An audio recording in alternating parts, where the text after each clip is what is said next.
नमस्कार, स्वागत है आपका संसद टीवी में। मैं हूं आपके साथ अमृता चौरसिया। संसदीय लोकतंत्र में कार्यपालिका की निगरानी और जवाबदेही तय करने के लिए विधायिका के पास कई तरह के तरीके हैं। उसमें प्रश्नकाल सबसे महत्वपूर्ण है।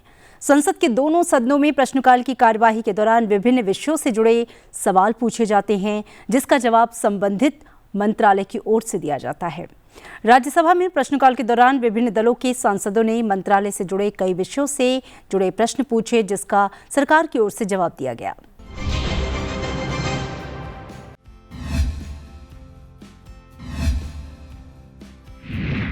आज के कार्यक्रम का पहला सवाल जुड़ा है कवच की कार्यान्वयन स्थिति और विस्तार से। इस सवाल को पूछा है राज्यसभा सांसद नरहरि आमीन ने। उन्होंने रेल मंत्रालय से पूछा है कि कवच का राष्ट्रीय कवरेज कितना है, जिसमें सुसज्जित कुल मार्ग किलोमीटर, संस्करण 4.0 की तैनाती के लिए प्राथमिकता वाले खंड, ऑप्टिकल फाइबर केबल बिछाने में प्रगति, दूरसंचार टावरों और स्टेशन उपकरणों की स्थापना की स्थिति, लगाए गए इंजनों की संख्या और अनुमोदित OEM की वर्तमान उत्पादन क्षमता शामिल है। गुजरात राज्य में वे रेलवे खंड जहां कवच को मंजूरी दी गई है, चालू किया गया है या संस्थापना के अधीन है, और ट्रैक साइट कार्यों, स्टेशन कवरेज और एकीकरण के लिए नियोजित इंजनों का ब्यौरा क्या है। तैनाती में तेजी लाने के लिए क्या कदम उठाए गए हैं, जिसमें अतिरिक्त OEM को शामिल करना, प्रशिक्षण कार्यक्रमों का विस्तार करना, सिग्नलिंग एकीकरण के लिए समन्वय में सुधार करना और शीघ्र कवरेज के लिए उच्च घनत्व, उच्च यातायात और कमजोर खंडों को प्राथमिकता देना शामिल है।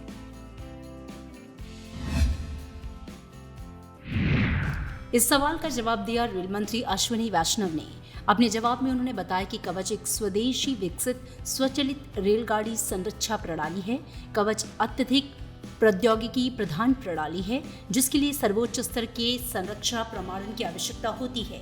यदि लोको पायलट ब्रेक लगाने में विफल रहता है तो कवच स्वचालित ब्रेक लगाकर लोको पायलट को निर्दिष्ट गति सीमा के भीतर रेलगाड़ी चलाने में सहायता करता है और ये खराब मौसम के दौरान रेलगाड़ी को संरक्षित ढंग से चलाने में सहायता करता है। यात्री गाड़ियों पर पहला फील्ड परीक्षण फरवरी 2016 में शुरू किया गया। इससे प्राप्त अनुभव और स्वतंत्र संरक्षा मूल्यांकनकर्ता द्वारा प्रणाली के निष्पक्ष संरक्षा मूल्यांकन के आधार पर कवच संस्करण 3.2 की आपूर्ति के लिए 2018-19 में 3 फर्मों को अनुमोदित किया गया था। कवच को जुलाई 2020 में राष्ट्रीय ATP प्रणाली के रूप में अपनाया गया। कवच प्रणाली के कार्यान्वयन में निम्नलिखित कार्यकलाप शामिल हैं। प्रत्येक स्टेशन ब्लॉक खंड पर स्टेशन कवच का संस्थापन, पूरे रेलपथ की लंबाई में RFID टैग का संस्थापन, समग्र खंड में दूरसंचार टावरों का संस्थापन, रेलपथ के बगल में ऑप्टिकल फाइबर केबल बिछाना, भारतीय रेल के प्रत्येक रेल इंजन में लोको कवच का प्रावधान, दक्षिण मध्य रेल के 1465 मार्ग किलोमीटर पर कवच संस्करण 3.2 के संस्थापन और प्राप्त अनुभव के आधार पर और सुधार किए गए। अंततः RDSO द्वारा दिनांक 16/7/24 को कवच संस्करण विशिष्ट 4.0 को अनुमोदित किया गया। कवच 4.0 संस्करण में विविध रेलवे नेटवर्क के लिए आवश्यक सभी प्रमुख विशेषताएं शामिल हैं। ये भारतीय रेल की संरचना में एक महत्वपूर्ण उपलब्धि है। अल्प अवधि के भीतर भारतीय रेल ने स्वचालित रेलगाड़ी संरक्षण प्रणाली विकसित की है, परीक्षण किया और उसे संस्थापित करना शुरू किया। कवच संस्करण 4.0 में दिए गए प्रमुख सुधारों में अवस्थिति, सटीकता में वृद्धि, बड़े यार्डों में सिग्नल संबंधी पहलुओं की बेहतर जानकारी, OFC पर स्टेशन से स्टेशन कवच इंटरफेस और मौजूदा इलेक्ट्रॉनिक इंटरलॉकिंग प्रणाली से सीधा इंटरफेस शामिल है। इन सुधारों के साथ कवच संस्करण 4.0 को भारतीय रेल में बड़े पैमाने पर लागू करने की योजना है। विस्तृत एवं व्यापक परीक्षणों के उपरांत कवच के 4.0 संस्करण को दिल्ली मुंबई मार्ग पर पलवल मथुरा नगदा रेलखंड और दिल्ली हावड़ा मार्ग पर हावड़ा बर्दवान रेलखंड पर कुल 738 मार्ग किलोमीटर पर सफलतापूर्वक कमीशन किया गया है। दिल्ली मुंबई एवं दिल्ली हावड़ा गलियारों के शेष रेलखंडों पर कवच के कार्यान्वयन का कार्य प्रगति पर है। दिल्ली मुंबई और दिल्ली हावड़ा गलियारों सहित उच्च घनत्व वाले मार्गों पर कवच के प्रमुख मदों की प्रगति इस प्रकार है। ऑप्टिकल फाइबर केबल बिछाना 7129 किलोमीटर, दूरसंचार टावरों का संस्थापन 880, स्टेशनों पर कवच का प्रावधान 549, रेलपथ साइट उपकरणों का संस्थापन 2674 मार्ग प्रति किलोमीटर। रेल इंजनों में कवच का प्रावधान 4154। इसके अलावा भारतीय रेल के सभी GQ, GD, HDN और चिन्हित रेलखंडों को कवर करते हुए 15,512 मार्ग किलोमीटर पर कवच के रेलपथ साइड कार्यों का कार्यान्वयन प्रारंभ किया गया। उपयुक्त खंड गुजरात राज्य से भी गुजरते हैं। कवच संस्करण 4.0 से अन्य 9,069 रेल इंजनों को सुसज्जित करने हेतु बोलियां आमंत्रित की गई हैं। रेल इंजनों में उत्तरोत्तर रूप से चरणबद्ध तरीके से कवच की व्यवस्था की जा रही है। सभी संबंधित अधिकारियों को प्रशिक्षण देने के लिए भारतीय रेल के केंद्रीकृत प्रशिक्षण संस्थानों में कवच पर विशेष प्रशिक्षण कार्यक्रम आयोजित किए जा रहे हैं। अब तक 40,000 से अधिक तकनीशियनों, ऑपरेटर्स, इंजीनियर्स को कवच प्रौद्योगिकियों के विषय में प्रशिक्षित किया जा चुका है।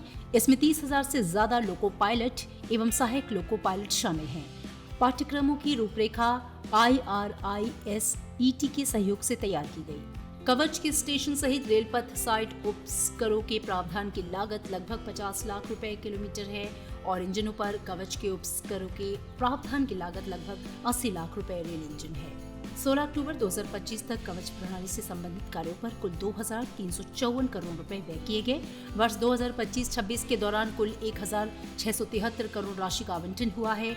कार्यों की प्रगति के अनुसार अपेक्षित पूंजी उपलब्ध कराई जाती है।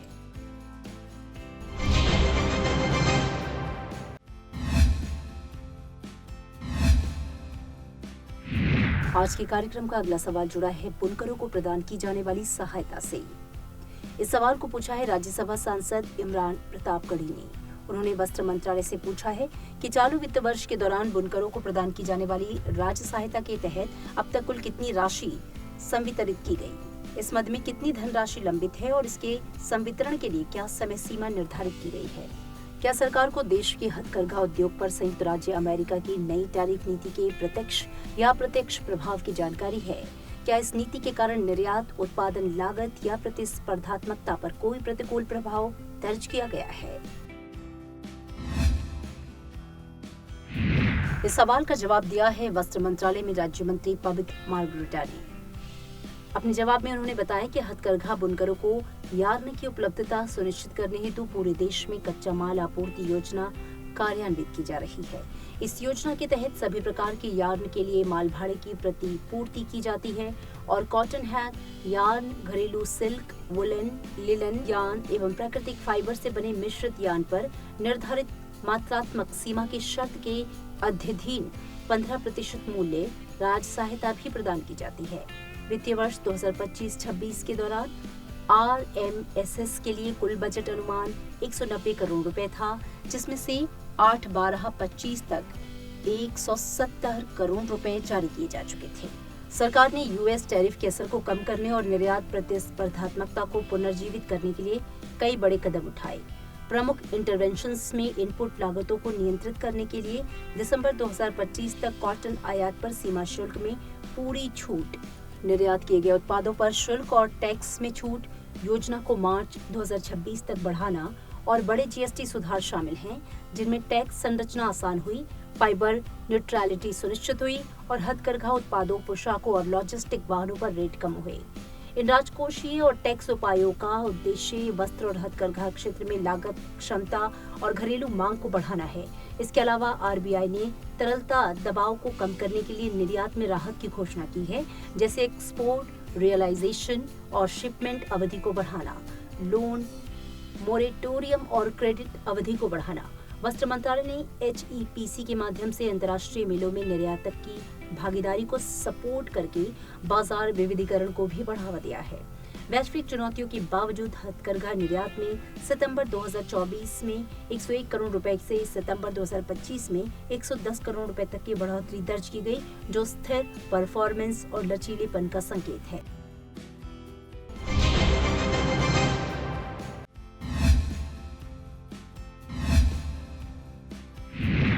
आज के कार्यक्रम का अगला सवाल जुड़ा है हरित इस्पात उत्पादन से। इस सवाल को पूछा है हर्षवर्धन श्रृंगला ने। उन्होंने इस्पात मंत्रालय से पूछा है कि निम्न कार्बन या हरित इस्पात उत्पादन की वर्तमान क्षमता कितनी है, राष्ट्रीय हरित हाइड्रोजन मिशन के तहत स्वीकृत परियोजनाएं कौन-कौन सी हैं, विकार्बनीकरण के लिए कौन-कौन से प्रोत्साहन प्रदान किए गए हैं, इसमें सार्वजनिक और निजी इस्पात संयंत्रों की भागीदारी कितनी है और इसका भारत की शुद्ध शून्य उत्सर्जन रूपरेखा में अपेक्षित योगदान कितना है। इस सवाल का जवाब दिया है इस्पात मंत्रालय में राज्य मंत्री भूपति राजू श्रीनिवास वर्मा ने। अपने जवाब में उन्होंने बताया कि निम्न कार्बन या ग्रीन स्टील उत्पादन हेतु वर्तमान क्षमता सहित वर्ष 2070 तक भारत के नेट जीरो लक्ष्य सहित इस्पात क्षेत्र के ग्रीन ट्रांजिशन के लिए सरकार द्वारा की गई पहलों का विवरण, इस्पात क्षेत्र में हाइड्रोजन के उपयोग के लिए अनुमोदित पायलट परियोजनाएं और सार्वजनिक और निजी इस्पात संयंत्रों की भागीदारी निम्नानुसार है। इस्पात मंत्रालय ने कम उत्सर्जन वाले इस्पात को परिभाषित और वर्गीकृत करने के लिए मानक प्रदान करने हेतु 23/12/24 को ग्रीन स्टील के वर्गीकरण को अधिसूचित किया है। ग्रीन स्टील वर्गीकरण की रूपरेखा के तहत अब तक 43 इस्पात इकाइयों को ग्रीन स्टील प्रमाण पत्र प्रदान किए गए। ये सभी इस्पात संयंत्र निजी क्षेत्र के हैं। इन 43 इस्पात इकाइयों की कुल उत्पादन क्षमता 11.6 मिलियन टन प्रति वर्ष है, जो 7.1 मिलियन टन प्रति वर्ष ग्रीन स्टील का उत्पादन कर रही है।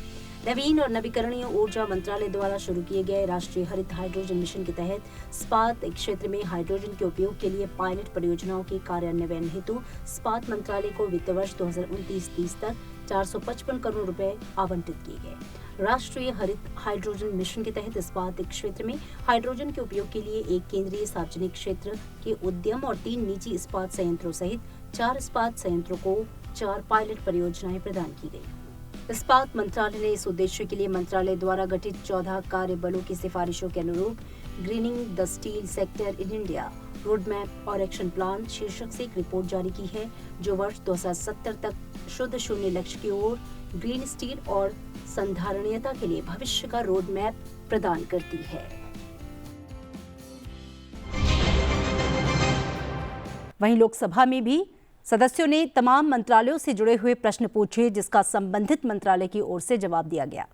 तो आइए प्रश्नकाल में जानें कि किन महत्वपूर्ण प्रश्नों को उठाया गया और उससे संबंधित मंत्रालय की ओर से क्या जवाब दिया गया।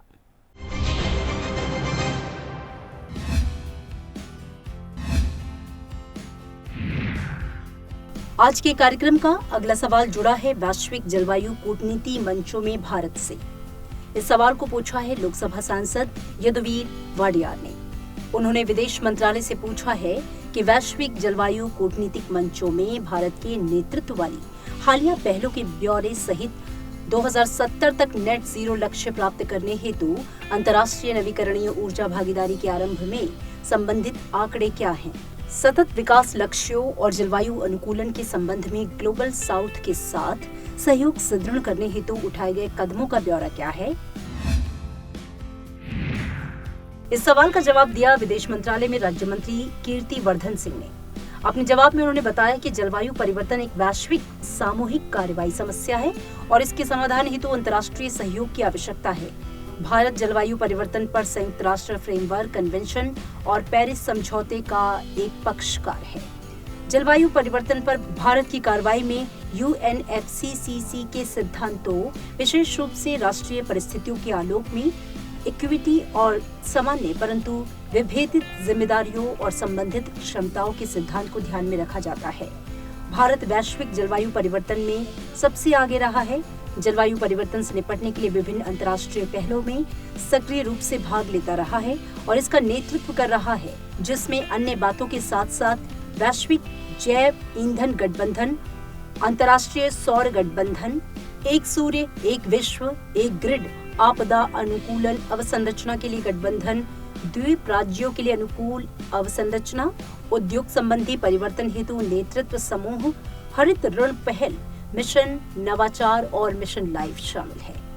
विकास सहयोग साझेदार देशों के साथ भारत के जुड़ाव का एक महत्वपूर्ण घटक रहा है।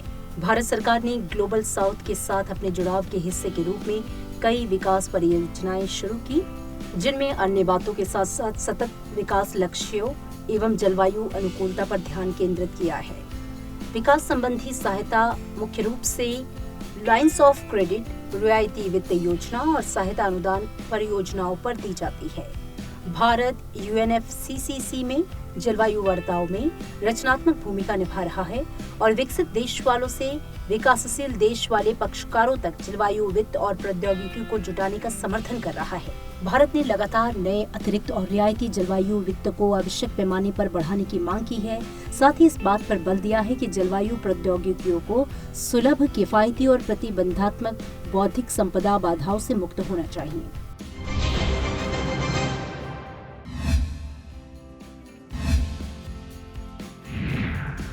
आज के कार्यक्रम का अगला सवाल जुड़ा है स्वास्थ्य मेले से।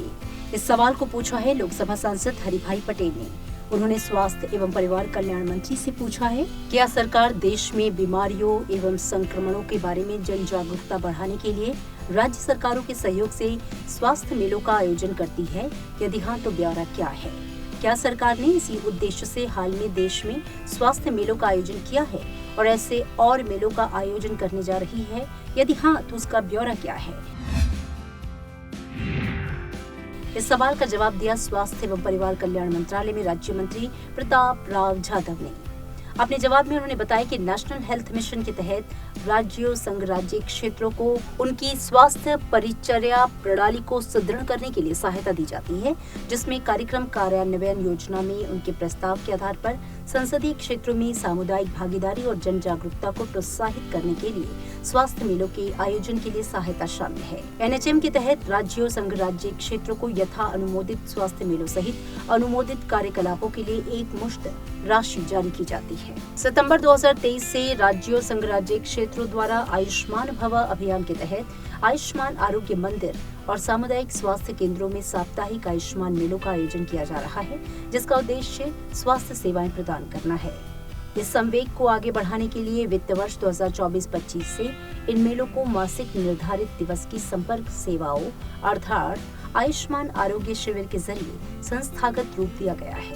CHC प्राथमिक स्वास्थ्य केंद्र स्तर तक विशेषज्ञ सेवाओं जैसे क्षयरोग विशेषज्ञ, बाल रोग विशेषज्ञ, शल्य चिकित्सक, एनेस्थेटिस्ट, नेत्र रोग विशेषज्ञ, ENT विशेषज्ञ, त्वचा रोग विशेषज्ञ, मनोचिकित्सक, दंत चिकित्सा आदि की उपलब्धता ने स्वास्थ्य सेवा में महत्वपूर्ण प्रभाव डाला है।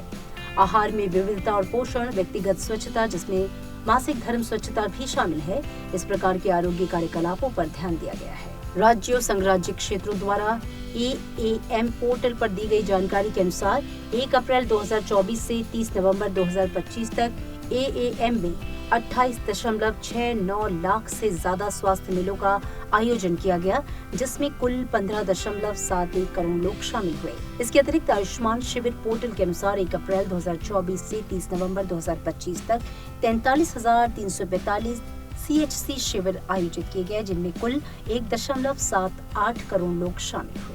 इसे मंत्रालय ने महिला एवं बाल विकास मंत्रालय के साथ मिलकर 17 सितंबर 2025 से 2 अक्टूबर 2025 तक देशव्यापी अभियान स्वस्थ नारी सशक्त परिवार अभियान शुरू किया, जिसमें महिलाओं, किशोरियों और बच्चों के स्वास्थ्य और पोषण पर ध्यान दिया गया।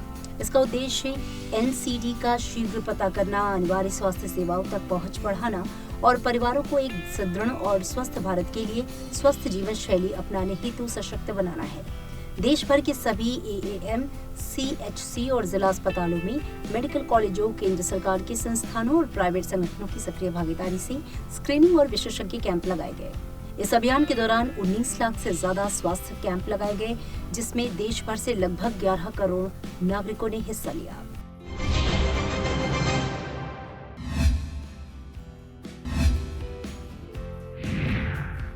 आज के कार्यक्रम का अगला सवाल जुड़ा है वायु गुणवत्ता संबंधी स्वास्थ्य खतरे से।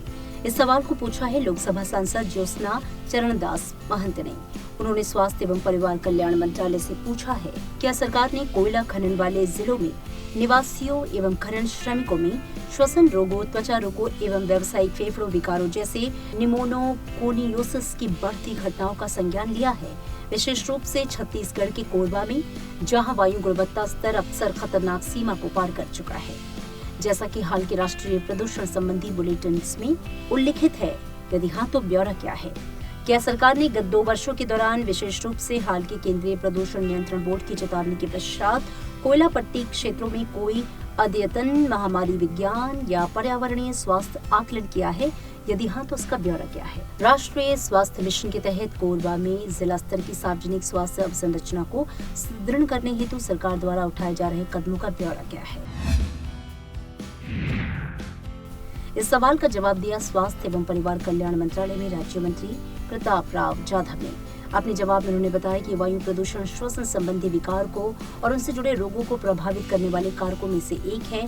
स्वास्थ्य पर पर्यावरण के अलावा व्यक्तियों की खान पान की आदतें, पेशेवर आदतें, सामाजिक आर्थिक स्थिति, चिकित्सा स्थितियों संबंधित इतिहास, प्रतिरक्षा प्रणाली, आनुवांशिकता आदि कई कारकों का प्रभाव पड़ता है। स्वास्थ्य मुख्यतः राज्य सरकार का उत्तरदायित्व है। वर्ष 2015 में खान एवं खनिज अधिनियम 1957 में किए गए संशोधन के द्वारा सभी खनन प्रभावित जिलों में जिला खनिज फाउंडेशन के गठन को अनिवार्य कर दिया गया है, जिससे भी प्रभावित लोगों और क्षेत्रों के कल्याण के लिए राज्य सरकारों के निर्देशों के अनुसार कार्य कर सके। केंद्रीय प्रदूषण नियंत्रण बोर्ड के अनुसार कोरबा में व्यापक वायु गुणवत्ता निगरानी नेटवर्क में 3 मैनुअल और 2 निरंतर व्यापक वायु गुणवत्ता निगरानी स्टेशन शामिल हैं। कोरबा में सीपीसीबी द्वारा प्रदत्त अच्छे और बुरे दिनों का शहरवार अवलोकन किया गया है। स्वास्थ्य राज्य का विषय है। सार्वजनिक स्वास्थ्य देखभाल प्रणाली के सुदृढ़ीकरण का उत्तरदायित्व संबंधित राज्य संघ राज्य क्षेत्र सरकारों का है। राष्ट्रीय स्वास्थ्य मिशन के तहत स्वास्थ्य एवं परिवार कल्याण मंत्रालय द्वारा राज्यों संघ राज्य क्षेत्रों को उनकी कार्यक्रम कार्यान्वयन योजनाओं में प्रस्तुत प्रस्तावों के आधार पर उनकी स्वास्थ्य देखभाल प्रणालियों के सुदृढ़ीकरण के लिए तकनीकी और वित्तीय सहायता प्रदान की जाती है।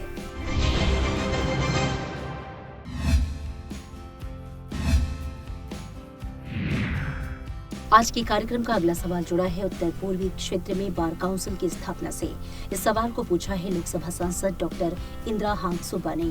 उन्होंने विधि और न्याय मंत्रालय से पूछा है कि उत्तर पूर्वी क्षेत्र में कार्यशील बार काउंसिलों की संख्या कितनी है और ब्यौरा क्या है। क्या सरकार का उत्तर पूर्वी क्षेत्र के प्रत्येक राज्य के उच्च न्यायालय में बार काउंसिल स्थापित करने हेतु कोई योजना है? यदि हाँ, तो उसका ब्यौरा क्या है? यदि नहीं, तो उसके कारण क्या है? इस सवाल का जवाब दिया है विधि और न्याय मंत्रालय में राज्य मंत्री अर्जुन राम मेघवाल ने। अपने जवाब में उन्होंने बताया कि अधिवक्ता अधिनियम 1961 की धारा 3 के अनुसार राज्यों जिनके तहत पूर्वोत्तर क्षेत्र में राज्य भी हैं के लिए विधिक परिषदें गठित की गई हैं। अरुणाचल प्रदेश, असम, मिजोरम और नागालैंड की विधिक परिषद धारा 3(1) के अधीन गठित एक ही राज्य विधिक परिषद है। भारतीय विधिक परिषद द्वारा सूचित किए गए सिक्किम राज्य भी अरुणाचल प्रदेश, असम, मिजोरम और नागालैंड की विधिक परिषद की आधिकारिकता के अंतर्गत आता है और सिक्किम राज्य के लिए कोई पृथक विधिक परिषद गठित नहीं की गई। अधिवक्ता अधिनियम 1961 की धारा 3(1) के अनुसार मेघालय, मणिपुर और त्रिपुरा राज्यों के लिए राज्य विधिक परिषदें भी गठित की गई हैं। पूर्वोत्तर क्षेत्र NER में कुल 4 विधिक परिषद क्रियाशील है। वर्तमान में पूर्वोत्तर क्षेत्र में प्रत्येक उच्च न्यायालय के लिए पृथक राज्य विधिक परिषदों का गठन करने का कोई प्रस्ताव सरकार के पास नहीं है। तो ये था प्रश्नकाल का आज का अंक। इसी के साथ दीजिए इजाजत और आप देखते रहिए संसद टीवी।